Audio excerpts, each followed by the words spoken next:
Hey, everybody. If anybody's there, let us know. Again. Hopefully the comments will come through sooner, better this week, and we can actually maybe reply to some comments. I thought we did pretty good doing that last week. We did. But there was a time lag. There was, because even after we were done, a few came in that were actually up for like a few minutes before. So we'll see how it goes. Y'all will be really, you'll think it's funny that, Kool-Aid seems to always come in somehow, Kool-Aid. And when we sat down here, Angela, she's got a cup of Kool-Aid that you can't see. She set the Kool-Aid down, and it went everywhere. We had Kool-Aid on the camera lens and everywhere. So. It wasn't much. It's probably a tablespoon of Kool-Aid, but it splattered very far and wide. So somebody let us know if you're on there. And if you're watching this and it's recorded, like on my website or on the on YouTube, and that's AngelaFayeMoore.com, or hillbillypsychic.us, same thing. I'm very sorry that you have to live through this part, but you can just fast forward. Oh, it's funny. I showed it to a friend of mine last weekend, and she loved that part the most. Here we go. There we go. There's somebody. Likes the wider view. Thank you, Sandra. I think I do too. We do too. Hey, Melinda. All right. It's so weird because there's nobody, and then all of a sudden, bam, it's like there's everybody at one time. It's Deborah, crazy. Brandy. Okay. Hey, everybody. Hey, Brandy. So, well, we're here. Okay. Well, let's, this is not the official start of the show yet. This is the pre-game show. Okay. Okay. So what's been going on in your week this week? Just everything and nothing, just same old, mostly, raising a small child. That's where He's not that small. Whole world. No, he's, I don't have to bend over to kiss him like I used to. He's about right there now, so I can just do a little of this. So he's also struggling. I tried to grab him and give him some hugs and kisses last night, and I will continue to do so. But it was like he's squirming and dancing around. It's like, my God, man, do you need to be medicated just so I can give you some, And how old is he now? He will be 11 in a week. Yeah, you've got maybe, I'm going to estimate one more year of even more weeks. What I figure. Okay. Because at some point it's going to be like way too uncool. He's wanting a phone now too. So, he's going to, it's his friends. That's his world. And that's all good. That's the way it's supposed to be, but it's hard. And also I'll tell you, this is not this week, but this is a thing that happened, which last time we had talked about, the deer being an invitation to the fairy realm, remember? Mm-hmm. And then oddly enough, you were on your way over here and you saw a deer in an unexpected place, right? Right. Well, this morning I thought this was kind of interesting. James come in and says, there's a crow over there sitting on the church wanting to talk to you. So I thought that, because we live across from a church, there's really no place you can live much in the South where you're not kind of across from a church somewhere. But it seems like I usually end up in the shadow of one. But anyway, he said, there's a crow out there, but just one. And I thought that was interesting. And he said it wanted to talk to you? He says for us. I don't know why. But anyway, that's neat. The fact that he come in and told me it all was kind of weird, I thought. But anyway, the thing is, get in the car to take the boy to school, and we go over the hill. And I thought I saw maybe an owl, because you know how they fly. And it was down low, close to the road. And I said, and there's a hawk that lives around here. And I said, look, Dylan, is that an owl? Is that an owl? Is that a hawk or an owl?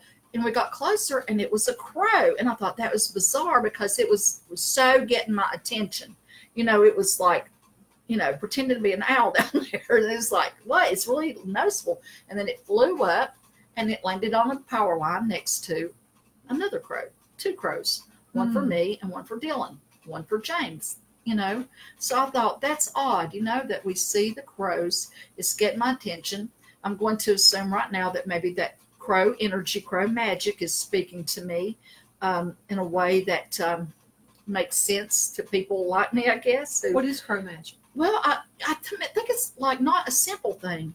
I think it is a very powerful totem. I think it's invitation to look at other realms, other realities, maybe a warning even that maybe there are portals open where maybe other realms, other realities are leaking into yours. But it could also be good. It's about magic. It's about higher thought. It's about philosophy. I want to say, the crow is a very misunderstood, that would definitely go along with me, I'm sure, animal, a very misunderstood but very intelligent being. And I think, again, they're very magical, and they carry that dark. Some people think they signify death, and maybe they can, but maybe they can also signify rebirth, maybe second chances. This just in. This just in. So I'm going to go with that. And oddly enough, I wanted to paint one because I paint, and the last thing I painted was a bunch of pink flamingos on the about 6 foot high flamingos out there on the wall above my driveway. Thank you. I think it's ridiculous, but it amused me, and I think ridiculous is good. Yeah, I like it. It is fanciful, and I like to do things. Life is hard. If it amuses me, I tend to gravitate towards it. But I painted a crow before. Actually, somebody wanted to buy it. She never did get it, so I ended up letting this other lady have it, and she loved it. And so it ended up being sold regardless. So anyway, I'm telling you that. But anyway, I was just thinking about it. I think I'm going to paint another crow. And I have to be in a certain mood because it is like a darker, not bad, but a more hidden, darker as in hidden, mysterious kind of magic, I think. Anyway, I don't know. Have you ever, Melinda says she loves crows. Oh, hey, Melinda. Hey, everybody. Yeah, and I do too. Sometimes when they land really close to the house and you peek through the window, you can get a look at their faces. They have the most intense, little angular looking faces, and their eyes are just so cool, but not in a cuddly way. It's like, I don't want to go out there and try to be friends. I just think, wow, that's really They give you gifts. Do you know that? They give people gifts. I'm not making that up. People have given them things, say that they will bring you gifts. And like, you can look it up on the internet. It's a thing. Yeah, I saw that they can bring warnings. They can. And, maybe there's a storm coming. I mean, literally, with the band of the hurricane and all, it might bring a storm tonight or something. But, yeah, I don't take it lightly. There's nothing to be done about it. I take it into my heart, you might say, and I leave it there. I feel like magic works best when regulated to the realm of the unconscious mind, okay? So what I do is I take this stuff, and I don't always understand it, but I take it and I put it here because that is where things can take root and grow and then come here, and I can say, aha, I get it. Before we leave the subject of crows, and I didn't know that we were going to kind of get off on them, but I'd love to talk about crows. I know I've told you about this, and I bet some of you guys have seen this. One time, it's probably been 20 years ago now, I got to see a crow meeting. You remember me telling you about that? Yeah, I believe I do. At this time, I was living in Burke County, and I saw like one crow coming from this direction and one crow coming from this direction, another one. It just, kind of seemed to be drifting in, and I just thought, where are they going? I want to see where they're going.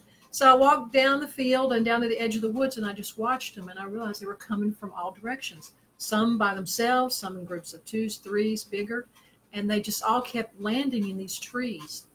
And it got to the point there were hundreds in there. It took them probably a good half an hour to 45 minutes to totally congregate down there, right at the side of a creek. And once they all got down there, the trees were full of crows, and they just were sitting there totally quiet. And then one crow made a few vocalizations, and there was silence, and then they started to leave just as they came. Small groups, singly, bigger groups. It was really, it's one of the coolest things I've ever seen. I actually talked about that one time on the radio, just real briefly, and I got a few comments later of people saying that they'd seen crow meetings and the significance of them or whatever. But I just thought that was the neatest thing ever. I think that is very neat.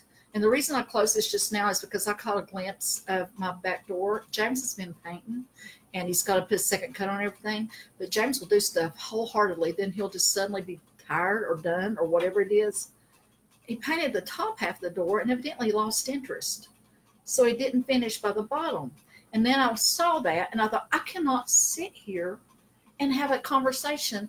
I will be totally and utterly fixated on my half-painted door back there. I don't know. I do not know. I do not know why he does this. I think he told me one time it's like he's afraid if he ever finishes something, he'll drop dead, He'll live forever.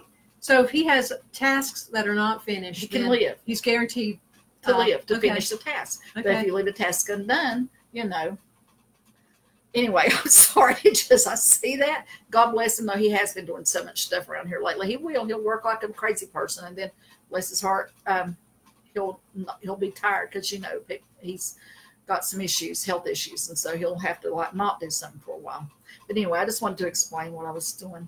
Okay. Well, thank you, Kelly. That's so nice. I told her her hair looks good like that. I like it too. Well, thanks. So nice. I don't know why I have long hair now. I don't know. I do things at inappropriate times. No, well, Native Americans, I read that, I don't know which tribes or tribe, but believed that you had a lot of psychic ability in your hair, that enhances your ability. Well, when I started this, my hair was here, and for some reason, I feel like I want to have it here again.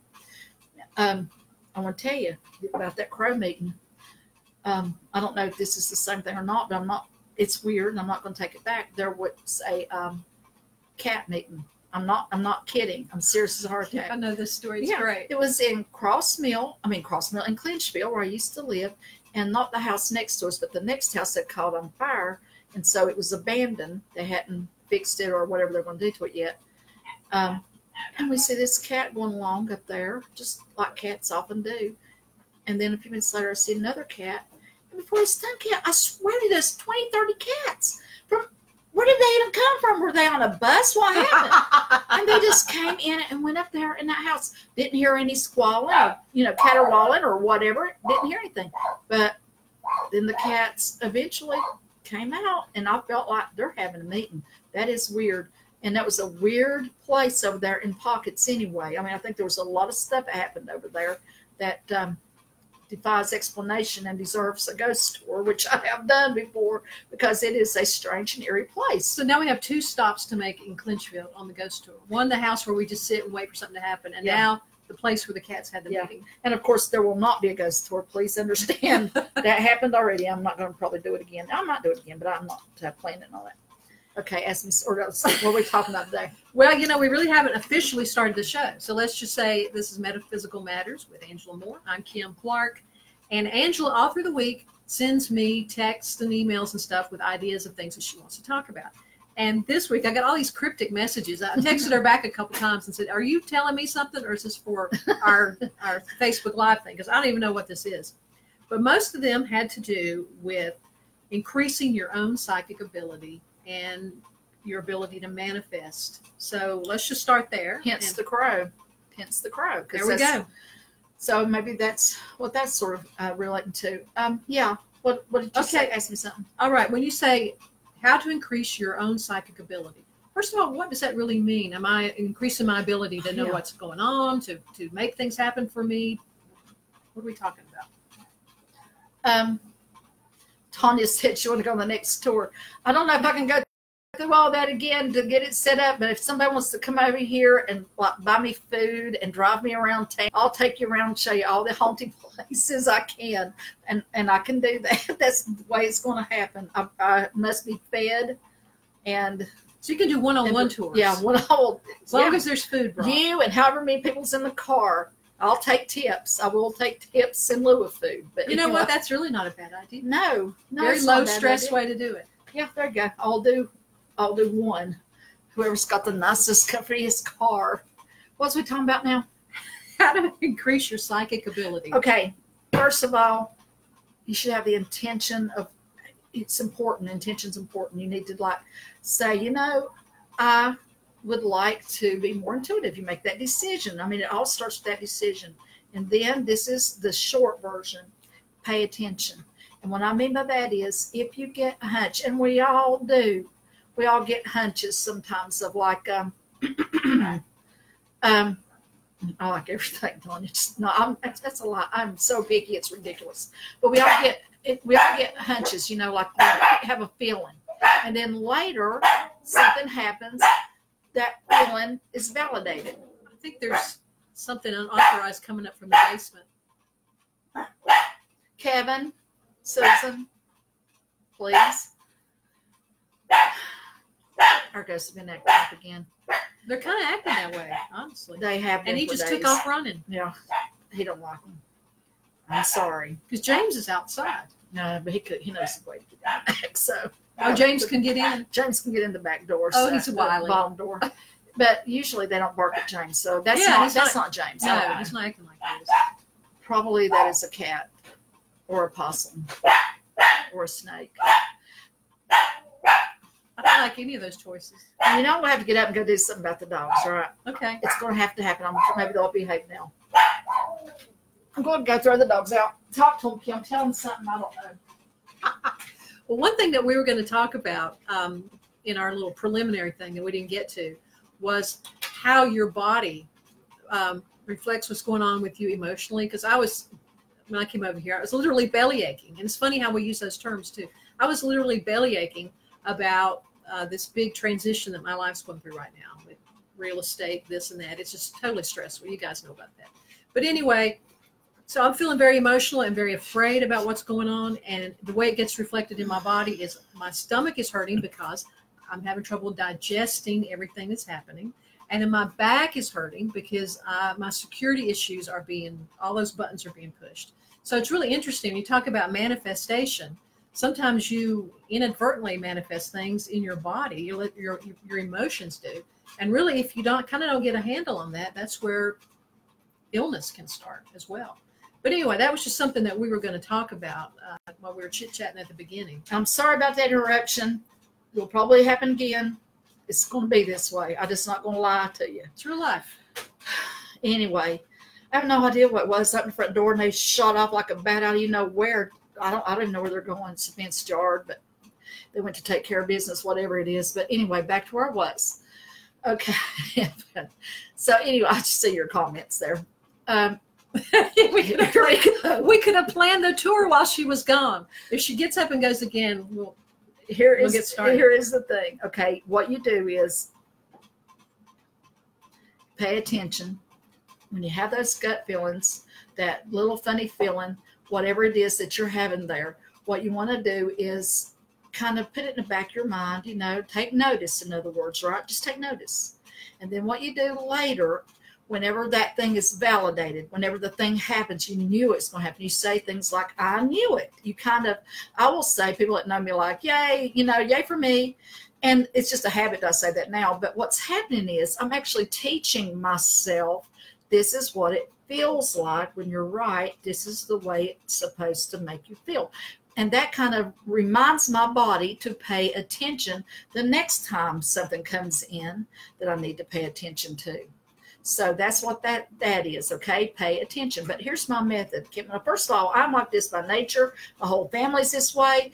My people come before me and down to my grandson. This is normal, okay? I think there's a lot of people. I think all people, first of all, are like this to at least some degree, with very few exceptions. It's normal. It's natural. We're constantly being bombarded with information, and what it is, we just tune it out because we're moving. We're buying a house, or we're doing a job, or we're raising a baby. We don't have time, okay, to pay attention, and we've gotten away from a very normal thing, a very normal thing that we have, I think, forgotten is normal, okay. But then there are people like me who don't maybe do that well in the real world, so we're maybe more in tune with this, and maybe that's the reason we don't do so well in the real world, because we're not supposed to. And this is the real world for people like us, and there's more and more people being born that are like this. You're going to see more and more of it. But anyway, here we are. ABC method. First, you pay attention. Secondly, you have to believe that this is a valid thing. You can't be going around second guessing yourself, which is what I do. I'm the queen of that. You can't, decide that you're doing something wrong just by paying attention to your inner voice. So it's about, you believe that in your own abilities, you believe in a higher power, you believe in whatever you believe. But you got to kind of have the confidence, you might say, to trust that vibe, okay? And then finally, C, that is creativity. As I mentioned a minute ago, when I'm not painting flamingos, I'm, doing something around the house to make it like painting chefs all over the kitchen cabinets or something, because I just want to. It's paint, you can paint over it, but it's also because it makes me feel good. It's a creative thing. Life is short. Do something creative. But the grandbaby, he's always doing creative stuff too. And I'm not even that creative. Okay. It's just something I do, but other people do a lot better than stuff. You know, somebody made these earrings for me, I believe, as a matter of fact. So Okay, cool. the thing is, when people create, whether it's an idea, which is what you would be creating because you're the queen of ideas, you are actually stepping outside this realm in a thought form, you might say, and you're creating all kinds of energy that I think can flow back. And you're not going to pick up every little thing, by the way. You're one person. As I've pointed out before, it's like you're standing like this, and you're in a river of air or current of information, okay? And it's surrounding you. You can pick up everything that's you're touching, you know, and I'm not talking obviously physically, but there's all these other things that, you know, go by. Maybe it's not for you. Maybe it's nothing that you care about anyway. Maybe it's something you can't bring yourself to know yet. Who knows? But you're one person. But when you start paying attention, you'll be surprised what you do get. But also, this stuff ebbs and flows. You know, when you get a lot of stuff coming in, there's sometimes it's like, man, it's like, oh my God, I am so psychic. Well, I'm not rich and famous or something. It's like, oh my God, I know everything. And then there's other times, you know, I have to struggle. I think of it like ocean waves. It comes in and brings information in. The universe sends these waves and your body, you know, responds. And then you get tired too. And then I think that wave goes out. And then it's like, oh my God, I don't feel anything. Well, it's just because you got to rest. You got to assimilate. You've got to regulate to the back of your mind all the things that, you know, is there, because you can't like live in that kind of heightened state all the time. You'll miss something. I think Sandra's got a really good question. It's one that I would have too. How do you tell the difference between logic and intuition? Very often it will line up, you know. There's no reason that intuitiveness is anti-logic or vice versa. And I think that's the ideal. And I think, you know, I don't even know how to answer that, because it's two sides of your brain. The logic one is one you can look at and say, okay, this step leads to this step leads to this step. And intuitiveness just kind of hits you from nowhere. It's not a thing that's based in emotion either. Sometimes people have panic attacks and it's like, oh my God, you know, something's happened to somebody. But actually intuitiveness doesn't hit. It can trigger an emotion, but it actually is separate. It's more like just a gut vibe, you know, or a knowing. Sometimes I know stuff now, and I will swear somebody's told me, and, you know, it's just there. I don't know how it got in my head, but it is. But it comes from two separate parts of your being. But it lines up, too. Like I said, sometimes you'll have an intuitive thing, and then you might go back and say, well, now, logically, I can see how in the back of my mind I was picking up this information from real-world stuff, and I put all this information together logically, and then it came to the forefront of my mind as in the form of intuition. So that's another way of looking at it too. In some of the notes that you sent me this week, one of the points that you made was that you can manifest with a daydream, and your advice was don't try too hard. When you try to manifest stuff, and the way you do that is when you're in a, I don't want to say altered state because it doesn't have to be that extreme, but when you're in a, have you ever went somewhere in your car and then you got somewhere and you thought, how did I get here? I didn't remember how I get here. Okay, that's because you're kind of out there, or when you're half awake, half asleep. When you're in that state, you're actually between worlds, you might say. Somebody told me it's a theta state. But anyway, you're kind of out there. That's when you're psychically powerful, not only to feel stuff and allow stuff in, but to manifest stuff too. That's when, like if you need something to happen in your life, it's a good time to daydream what you'd like to see happen. Or have you ever seen a kid playing like with their little toys and whatnot? They're really into it. They're really, you know, making these little cars do this or this little doll do that. They're also in that state where they're creating play, but you can take that same state and you can get into that place of kind of separateness. Like when you go somewhere in your car and you ride, how'd I even get here? You know, it's when you're like in that place, you daydream the things that you're hoping for. And very often I think that it's like dominoes. It starts pushing them over to help you manifest or get whatever it is that maybe you're hoping for, that you need. You cannot use that to control another person. You can't just always manifest something that, you know, I want to be president. You know, it's unlikely at this point that's going to happen, you know. But so not impossible. no, if every life form on earth is wiped out and I'm the one living, yeah, that. But you know what I'm saying? You can't always make that happen because it's not supposed to. You know, there's a lot of things I think that's not supposed to happen. Yeah, I had that in my questions to ask you, Mm-hmm. because we're talking about manifesting, but sometimes there's more to it than just what you want. There are maybe agreements that you made before you came to this planet. There's other forces at work. There are soul contracts that may prevent you from manifesting the thing that you think you must have, or the event you must have. And like I said, you know, some people might think, well, I want to be with this person romantically, and that's not best. You know, maybe they've got somebody else that's better for them, or maybe not. But, you know, we don't know. We have very limited vision. We see like that here, you know. In spirit, I think we see like this. But here we don't always have all the information.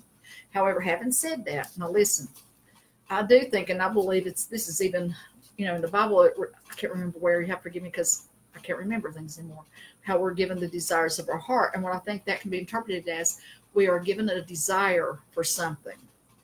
And we're given that so that we will pursue it, because we might have a job to do. Like I have a desire to go around evidently making people feel better. I can't help it. Been doing it since I was a little child. Anyway, so I think maybe that desire was put in there so that I would pursue the right thing. But, you know, our emotions can get us in a lot of trouble sometimes, too. And it makes us want things that's not best for us. So I think anytime you want to manifest something in your life, you need to do a check-in with your higher power. If you believe in the higher power, if you don't, then your own inner self, you need to do a gut check. And you need to ask yourself, is this what's best for me? Am I doing what I need to be doing? Or am I doing something that's just because, you know, right now I'm hurting, or because, you know, I want to have power? Nothing wrong with having power when it's used wisely and rightly, but, you know, it's not for everybody, is it? No, absolutely not. Anyway, I don't know if I've answered all that. Robin, I agree with that. She says, yes, I do think that we are literally out of our body at night, cavorting with higher level beings, our spirit guides and whatnot. We don't remember it, but whatever is given us is there when we need it. And I think that your higher self, or literally out of body, doing God knows what, God knows who, where. But I do think it's part of our maybe our spiritual path here to have these things. Well, and it seems like you're the naysayer that lives in your head.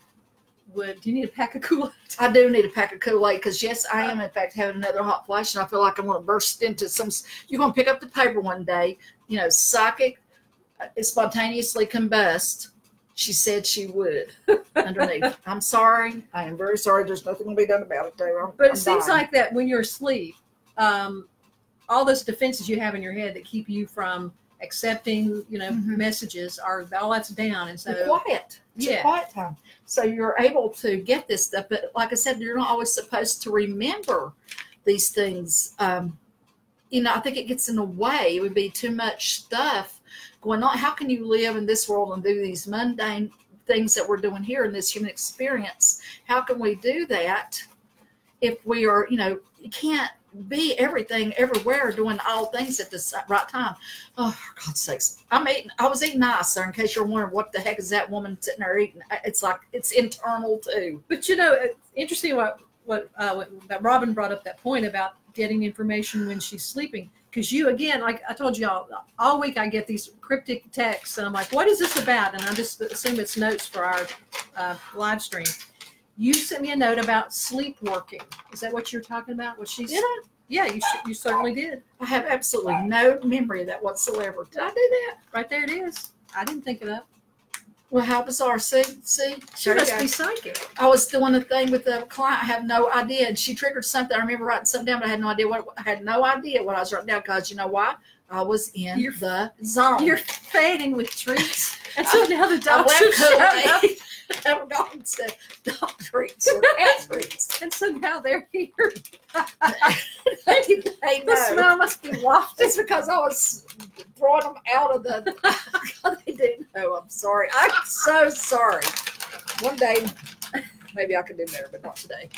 Okay. Something else that you sent me, and this is like the brass tacks of becoming more psychically aware, and then as part of that, manifesting some of the things in your life that are good for you. You suggested that you make a list, and then, and this again, I'm just reading back your notes to you. And then withdrawal, and then comes confusion, and then enlightenment. Yeah. Okay. Wait a minute, what? Hold on. Yeah. Okay. Yeah. Info. For example, you remember I was talking about the altered state? Sometimes the one you're in right now? when I live in. Sometimes whenever you're like doing, one time, for example, I was cleaning, house cleaning, right? And a lot of you people I know have done this. That's what I'm telling you. You're going to be going around and you're cleaning or you're doing stuff, your mind wanders. It's like a boring kind of job, right? So you're not really thinking about it. And then while you're doing that, how you'll have these little things come in your mind. You'll think about some memory or just random. Like, for example, I was thinking about my cousin, one day I was just thinking about her, wondering what she's doing, hadn't heard from her a little bit. And then a few minutes later, I'm hearing from her out of the blue. So it's like when you're like that, when you're in that altered state, you're again open to picking up all grades of stuff. But now if I was to sit down and say, I need her to do this right now, you can probably forget it. It might work, it might not. But there's a thing. Whenever I'm doing talking to people, sometimes, I have to get in the zone, right? And another thing about getting in the zone, or when you get information given to you, okay? Hold on, I've got to get this right. When a person, I'm changing the subject. When a person goes through a major change, for some reason, this is what was on my mind when I wrote that. When a person goes through a major change, they go through a series of events happened into them, okay? And one of the first things that happen is withdrawal. When a person, for example, is fixing to leave, I hate to say it in this, a marriage or relationship, but very often, this is a fact, if a wife is, for example, going to leave a husband, she's always been a stay-at-home wife, she'll get a job, right? Because you got to live yourself. It's usually 2 years from that point is when she leaves. That's just a little side note. It has nothing to do with nothing, but that's just an example. But let's say you're working a certain job. You might find yourself going away. And then again, maybe nothing out here has changed, but maybe you're just changing within yourself. And all of a sudden, the things that were interesting to you are just, you're just not. In other words, it might be an inner thing that nobody's even noticing that much. It's because you're withdrawing, you're going into yourself, you're pulling back. Then what happens, Kim, is you'll go through a period of confusion. It's like that's when people come to see me usually. I don't know what's happening. I'm getting too much stuff. I don't know what's, whatever and what's going on. That's because, again, we're going back to where we were talking about earlier, and that is all this stuff that's happening is regulated to the realm of the unconscious mind. It's in the back of your mind, and that's where it's being sorted. And you don't know what you're supposed to do, and it gets so frustrating. And you can fling every fit in the world, but sometimes you're not going to get this until you get it. What you need to do when that happens is settle the heck down. Settle down. You're going to be confused until you're not. What's happening is your higher self, or the back of your mind, whichever way you do it, is working so fast that your conscious mind simply cannot keep up. And then what happens is when it does get sorted, it goes up here to what your consciousness, and it's like, okay, I know what I need to do now. And sometimes this will be a short thing, and sometimes it can be a long thing. I believe I've been living in confusion for about, 30 or 40 years now. But I feel like it's been enhanced lately. But I feel like that's because there's maybe some new stuff I'm supposed to do. I don't know what it is yet, but I am learning the hard way, not because somebody told me online like I'm telling you, but that's the way it goes.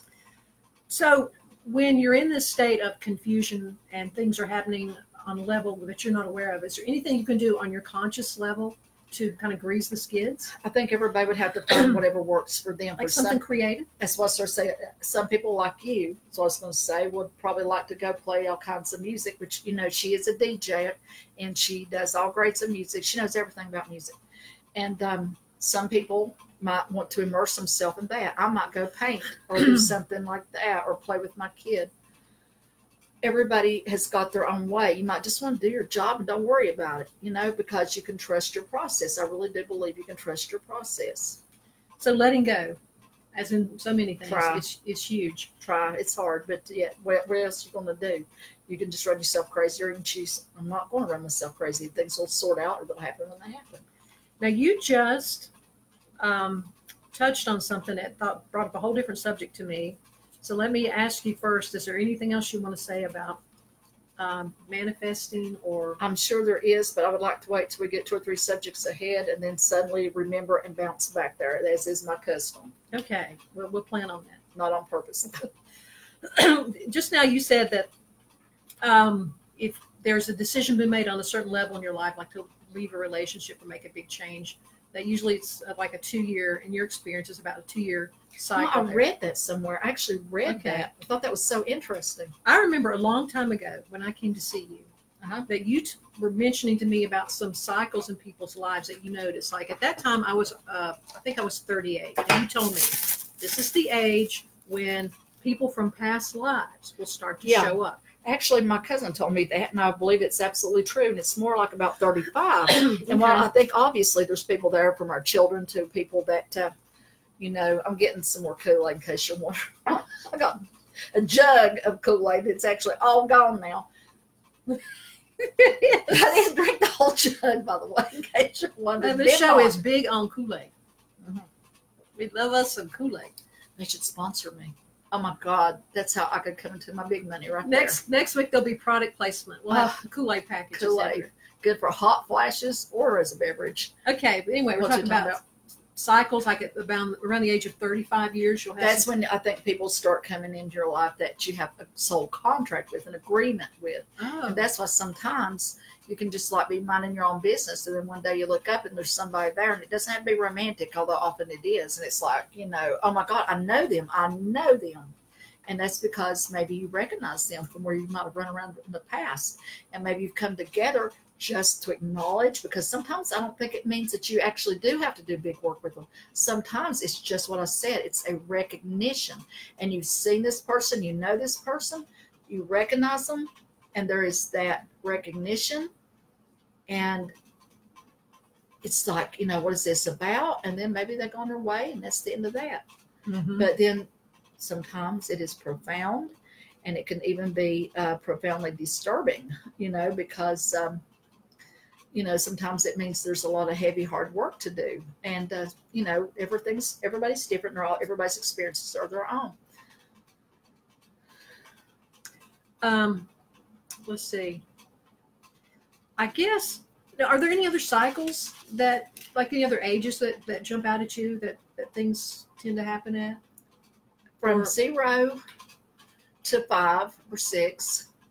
Most children still have a toehold, you might say, in the spirit realm. So that's why so many children actually do see, talk to, and know about spirits, and they feel them. And, I've had a lot of people relay that to me, and it's natural and normal, but usually they do outgrow it, and it's still there. They just kind of set it aside to get on with the hard work of being human.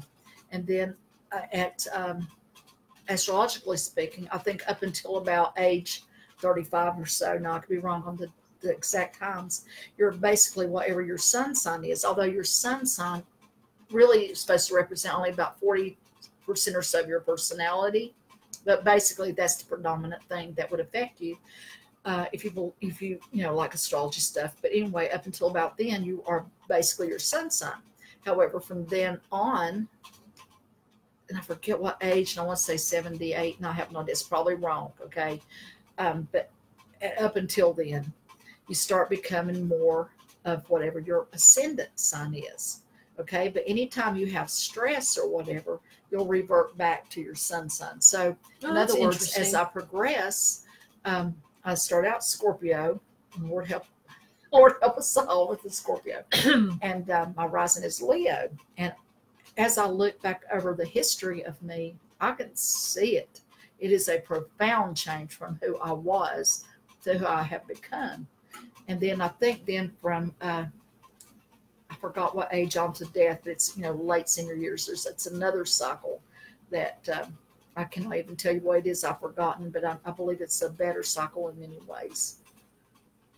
Oh, that is so... Sorry, I am not the fountain of all information today, but you can Google it. No, that is so interesting. And I was just looking at some of the comments coming through while you were talking, and people are saying, oh my gosh, it happened to me at age 35 or thereabouts. The big change happened, or people came in. Awakening. Yeah, it certainly happened to me. The life that I started to lead after age 35, profoundly different. It's nothing, absolutely nothing like I thought was Neither. going to happen and like what I was involved in at age 30. Nothing. No, it's profoundly different for me as well. And also, at age 50, I think the crone age, if you're a lady, I think there's some talk about that as being maybe a magical time for a woman, you know, or it's something that's made to make us feel better while we're having all them hot flashes. I don't know.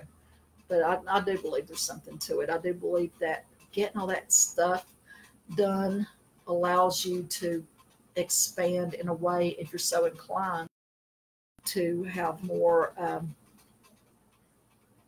don't know, whatever it is, personal power, more spiritual power, more ability to make a difference in a more profound way with the people in your life, in a more insightful and or spiritual way. I was just looking at Kelly's comment here. At 35, I saw him. I met him. We fulfilled our reason for meeting. We moved on 1 year later. And so, I mean, sometimes it's just that quick, you know, you finish the business. And sometimes there's so much wisdom in knowing when your business with somebody is done. That's just the thing that's really hard for a lot of people, especially people that have been denied love maybe in their life with relationships. And then when they actually have it in such a meaningful, profound way, and then the other person is kind of, well, you know, they did what they needed to do. It's like devastating. But again, that might have been the whole purpose. You know, if you look at it as you're a peer, as a higher power, looking down on your own life, you might say, okay, this is what needed to happen for you to have that fuller, richer human experience. You needed to learn what it is to have loss, to have devastation. Because how can you learn to human if you've not had the human experiences? And that's how you have them. Sometimes you walk a little bit on the dark side of heartache and grief. And when you're in the middle of it, it don't make sense. But when you're, you know, not in the middle of it, you can look at it and say, okay, yeah, I can see it. Isn't there some kind of saying that without the dark, light would have nothing to do? There you go. Yeah. And you just touched on relationships, and this might be something that we want to save until next time. That's a big deal, because that's how we gauge ourselves. You know, you gauge yourself by, you know, the people that you draw into your life. And if you're doing a good job at humaning, and I love that you use that as a verb. That's great. Well, it is, in my opinion. But anyway, you have all these people come in your life, and you're looking around, and it's like, this is good. I'm happy with where I am in my relationships. Then, you know, that's good. You're doing something right here, because the people you draw in are going to mirror who you are. And if you look around and you're getting negativity, or people that are using you, or, you know, you're whatever, and it's not, you know, you're drawing in people who have very bad habits, et cetera, et cetera, et cetera, then that's not good. You've got to really be thinking, is this what's best for me? And if it's not, you're not going to change these people over here. You got to start changing whatever it is in you that is reflecting that. And that means sometimes going through the withdrawal and the confusion and the enlightenment, because that's how it works. And it doesn't always have to hurt. I do think, by the way, we are allowed to enjoy our lives. The world only needs like one more miserable person in it, you know, spreading joyfulness and love and joy, those things.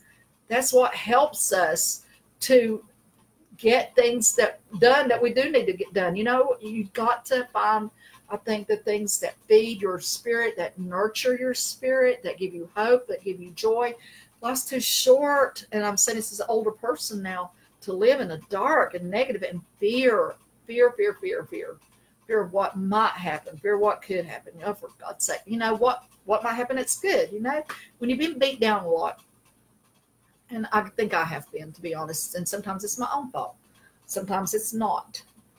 But, you know, it's like you're afraid when something decent does happen. And sometimes something good happens to you, you'll actually destroy it yourself, because at least that way you had control of it. So sometimes we self-sabotage like that, you know. And it's not like, oh, I'm going to go sabotage my happiness. But sometimes the happiness feels so weird and so uncomfortable, or the person that's being good to us is like so odd that they're being good to us that we just can't take it anymore.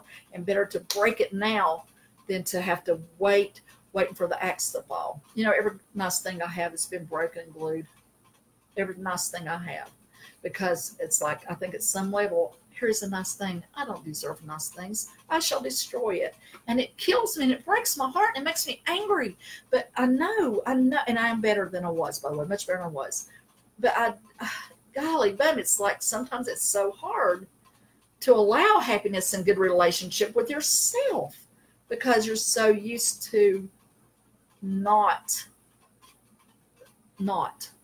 Anyway, I don't know where I was going with that, but there is your ministry for today. No, that's really important stuff. I think a lot of times we project what's called our shadow selves out onto others, and sometimes what is being reflected back to us as these things we can't stand is really what's something that's inside of us that. Exactly. You're yin to their yang even too, so yeah, you're not wrong. And it's like, I don't think all this stuff is without purpose, I guess some people it's just, this is life, there it is, no, whatever. But I think that if you're asking questions, if you're even watching a show, and it could be unfinished business, if you're doing whatever, if you're entertaining these ideas, then I think there's something speaking to you, your higher self, other words, whatever, and this is speaking to you about your purpose, your higher purpose. And it's just, we're saying, pay attention, pay attention, pay attention.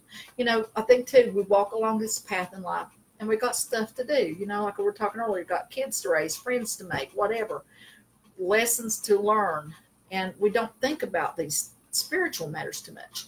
And then the crow maybe comes along and reminds us, step out a little bit, step off your path, embrace what is magic, whatever that means to you, your definition.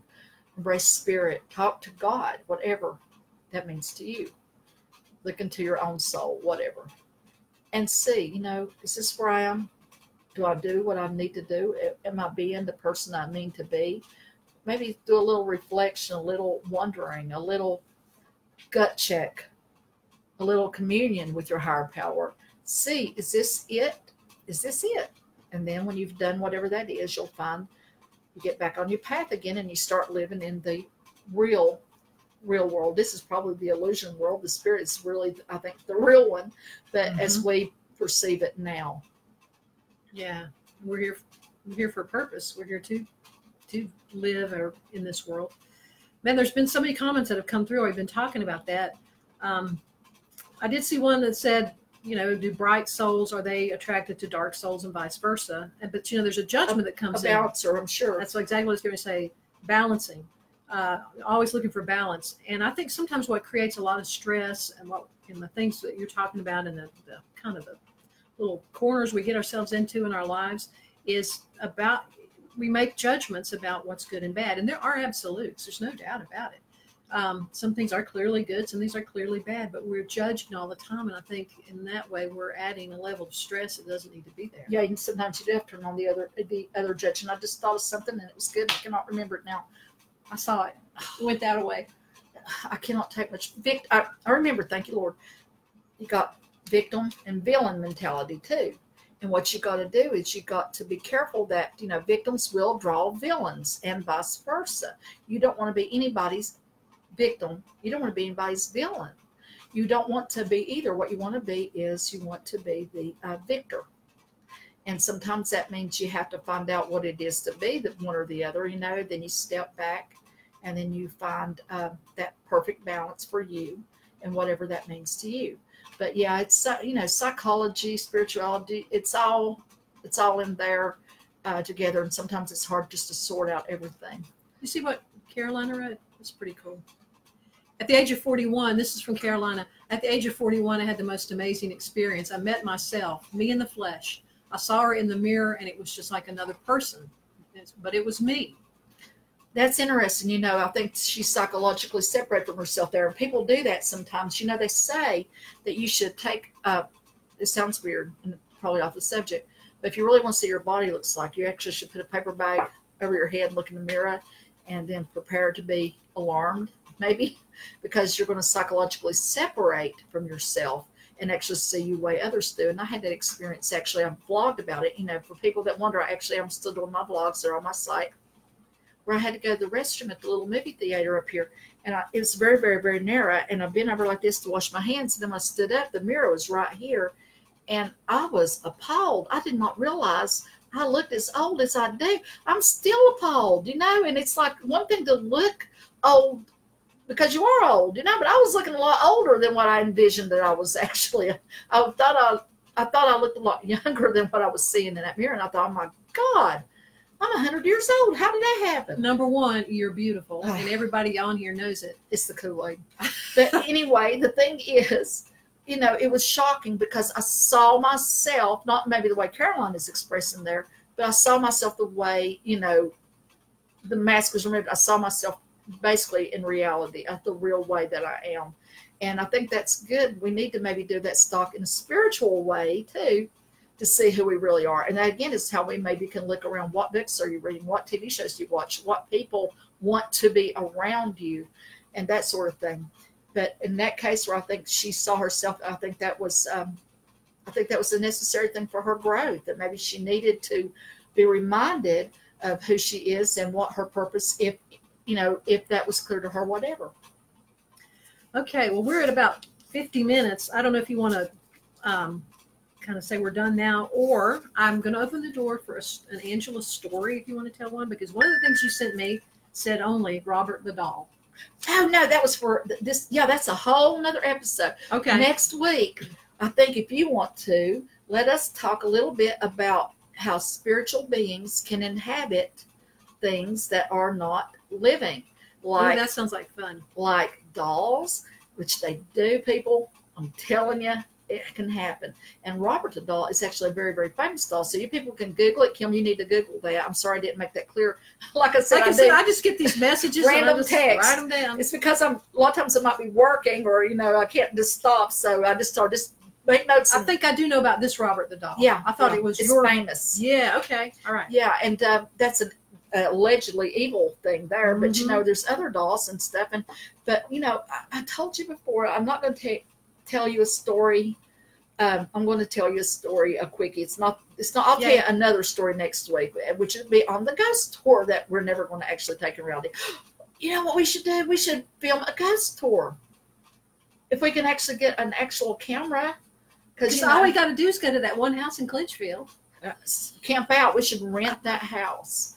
Anyway, what was I talking about? Oh, yeah, this happened. I probably already told you, but it came up on my Facebook memory thing about Dylan, you know, being afraid. I know I mentioned this in a previous thing, so I'm sorry to repeat, but not everybody was listening last time. But he is afraid of my Chatty Cathy doll, which your mother actually had left when she passed and you gave to me, because I love Chatty Cathy. And he swears that he looked at her and, you know, he was sitting in a chair in the bedroom and she's on a little table, and he swears that he looked at her and she was facing one way, and he looked back and she was facing him, and then he looks again and he swears that she blinked at him, and he's really afraid of her. Well, you told me, you told me that you went in there one day and she had dirt on her shoes. No, on the bottom of her shoes. I woke up. It was, you know, that's the first thing I'm seeing, and she had a little bit of a sticker, like bubble gum or a sticker or some little sticky thing. She went out walking around of her shoe. Yeah, that happened, and it's like, what? But also the thing that happened with her, and this really should be for next week, people, but she fell. I mean, she fell somehow or another. I don't know what happened, but she fell over, and I picked her up, and I'm comforting. Okay, I know I'm an old person to comfort a doll. Okay, you don't have to be alarmed. It happens. But anyway, I pulled her string, and she says, "I hurt myself," and I'm thinking, "Oh my God!" And then another time, I'm taking her hair and I'm fixing it, and I pull the string. Is that something brush my hair? These things are in her repertoire anyway, right?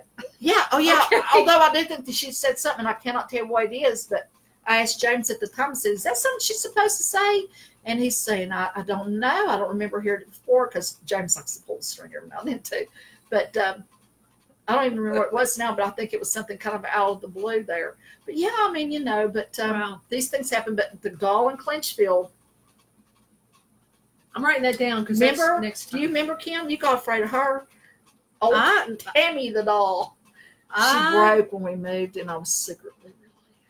You better be watching out what you're saying, because she might be lurking about. Don't. Okay, all right. I will freak out on you. I will do it. No. Okay. I do freak out on occasion. I say, I am not afraid of ghosts. I do this for a living. I do all these things, but I'm secretly really afraid of a lot of things. Yeah. Because I'm sensitive, and my body feels these things more profoundly, I think, than the average person, which allows me to do this work. It's not that everything is evil or out to get me, but my body is too sensitive and it overreacts to stuff like that kind of thing sometimes. There you go. I just thought I'd explain that. Okay. All right. I think we've Thank you for please keep letting us know that you want us to continue, because that's what we're doing. We're continuing because you are asking us to. And I hope y'all are having as much fun as we are. I love getting those cards and letters, or emails actually, and that are nice. I really appreciate it, and hopefully we'll see you again. Bye. Okay, let's try again. Bye. And let's go to end.